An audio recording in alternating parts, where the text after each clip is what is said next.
याबरोबरच स्वस्ती वाचन होणार आहे.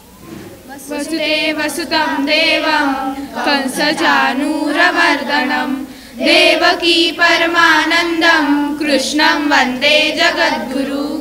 ओम श्री परमात्मने नमः. श्रीमद्भगवद्गीता अथ नवमोऽध्यायः. श्रीभगवानुवाच इदं तु ते गुह्यतमं प्रवक्ष्याम्यनसूयवे ज्ञानौ विज्ञानसहितं यज्ञात्वा मोक्षसे शुभात्. राजविद्या राजगुह्यं पवित्रमिदमुत्तमम् प्रत्यक्षावगमं धर्म्यं सुसुखं कर्तुमव्ययम्. अश्रद्धधानाः पुरुषा धर्मस्यास्य परन्तप अप्राप्यमान् निवर्तन्ते मृत्युसंसारवर्त्मनि. मया दत्तमिदं सर्वं जगदव्यक्तमूर्तिना मत्स्थानि सर्वभूतानि न चाहन्तेष्वस्थितः न च मत्स्थानि भूतानि पश्य मे योगमैश्वरम्. भूतभृन्न च भूतस्थो ममात्मा भूतभावनः. यथाकाशस्थितो नित्यं वायुः सर्वत्र गोमहान् तथा सर्वाणि भूतानि मत्स्थानि उपधारयः.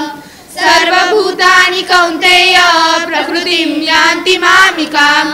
कल्पक्षये पुनस्तानि कल्पादौ विसृजाम्यहम्.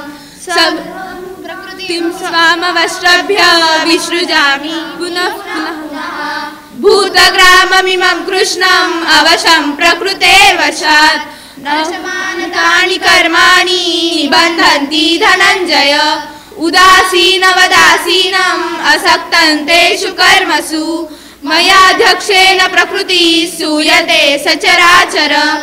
हेतुनानेन कौन्तेय जगद्विपरिवर्तते. अवजानन्ति मां मूढा मानुषीं तनुमाश्रितं परं भावमजानन्तो मम भूतमहेश्वरम्.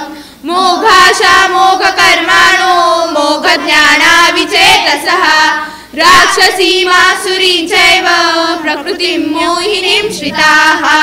महात्मानस्तु मां पार्थ दैवीं प्रकृतिं आश्रिताः. भजन्त्यनन्यमनसो ज्ञात्वा भूतादिमव्ययम्. सततं कीर्तयन्तो मां यजन्तश्च दृढव्रताः. नमस्यन्तश्च मां भक्त्या युक्तयुक्ता उपासते. ज्ञानयज्ञेन चाप्यन्ये यजन्तो मामुपासते.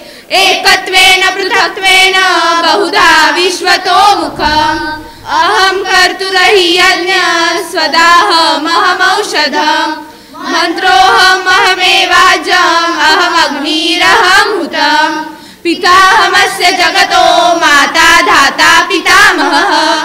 वैद्यं पवित्रमोङ्कार ऋक्साम यजुरेव च. गतिर्भर्ता प्रभुः साक्षी निवासः शरणं सुरत्. प्रभवः प्रलयस्थानं निधानं बीजमव्ययम्. तथाम्यहं बहुवर्षान् निगृह्णाम्युसृजामि च. अमृतं चैव मृत्युश्च सदसच्चाहमर्जुन. त्रैविद्या मां सोमपाः पूतपापा यज्ञैरिष्ट्वा स्वर्गतिं प्रार्थयन्ते.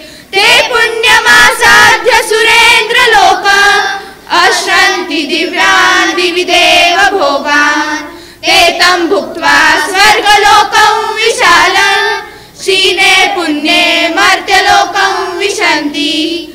एवं त्रयी धर्ममनुप्रपन्ना गतागतं कामकामा लभन्ते. अनन्याः चिन्तयन्तो मां ये जनाः पर्युपासते. तेषां नित्याभियुक्तानां योगक्षेमं वहाम्यहम्. येऽप्यन्यदेवता भक्ता यजन्ते श्रद्धयान्विताः तेऽपि मामेव कौन्तेय यजन्त्य विधिपूर्वकम्. अहं सर्वयज्ञानां भोक्ता च प्रभुरेव च.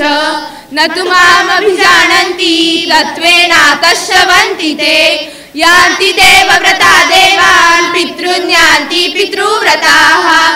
भूतानि यान्ति भूतेजा यान्ति मध्याजिनोऽपि माम्. पत्रं पुष्पं फलं तोयैः यो मे भक्त्या प्रयच्छति तदहं भक्त्युपरतम् अश्नामि प्रयतात्मनः यत्करोषि यदश्नासि यज्जुहोषि ददासि यत् तपस्यसि कौन्तेय तत्कुरुष्व मदर्पणम् शुभाशुभफलैरेव मोक्षसे कर्मबन्धनैः संन्यासयोगयुक्तात्मा विमुक्तो मामुपैष्यसि अहं सर्वभूतेषु न मे द्वेषोऽस्ति न प्रियः तु मां भक्त्या नित्ययुक्ता उपास्यः अपि मे सुदुराचारो भजते मामनन्यभाक् साधुरेव समन्तव्यः सम्यग् व्यवसितो हि सः क्षिप्रं भवति धर्मात्मा शाश्वतशान्तिं गच्छति कौन्तेय प्रतिजानीहि न मे भक्तः प्रणश्यति मां हि पार्थ व्यपाश्रित्य येऽपि स्युः पापयोनयः स्त्रियो वैश्यास्तथा शूद्रास्तेऽपि यान्ति परां गतिम् किं पुनर्ब्राह्मणाः पुण्याः भक्ता राजर्षयस्तथा अनित्यं सुखल्लोकम् इमं प्राप्य भजस्व माम् मन्मना भव मद्भक्तो मध्याजी मां नमस्कुरु मामे वैश्यसि युक्त्वेवम् आत्मानं मत्परायणः ॐ तत्सद्विति श्रीमद्भगवद्गीतासु उपनिषत्सु ब्रह्मविद्यायां योगशास्त्रे श्रीकृष्णार्जुन संवादे राजविद्या राजगुह्ययोगो नाम नवमोऽध्यायः।